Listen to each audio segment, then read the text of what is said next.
कुछ पैमाने पर कुछ औसत में ये चीज़ें सही हैं जी।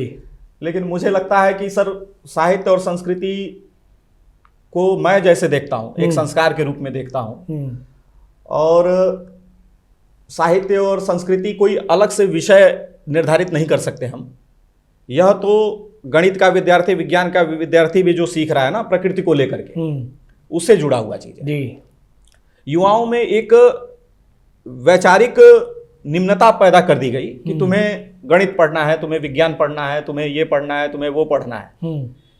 अगर हम उसको व्यापक तौर पे देखें, आजकल एक बड़े पैमाने पर संगोष्ठियां चल रही हैं भारतीय ज्ञान परंपरा में रसायन विज्ञान, भारतीय ज्ञान परंपरा में जीव विज्ञान, इस तरह की चीजें। तो ये जो विषय है ना संस्कृति से अलग नहीं है। संस्कृति जो है वह एक आत्मा है, साहित्य उस आत्मा के साथ जुड़ी हुई है। बिल्कुल। उसमें जो प्राण है वह संस्कृति है, और उस प्राण का जो स्वरूप बाहर निकल के आता है, वैचारिक स्वरूप, वह साहित्य है। वाह।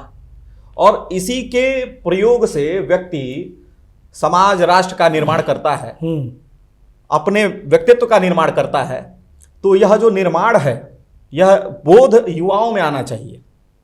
तो अगर यह अलगाव दृष्टि को छोड़ करके हम समन्वय दृष्टि में देखें तो युवा आज भी इससे जुड़ रहा है, लेकिन उसे यही ज्ञात नहीं है कि मैं वास्तव में इससे जुड़ा हुआ हूं। वाह वाह वाह वाह, क्या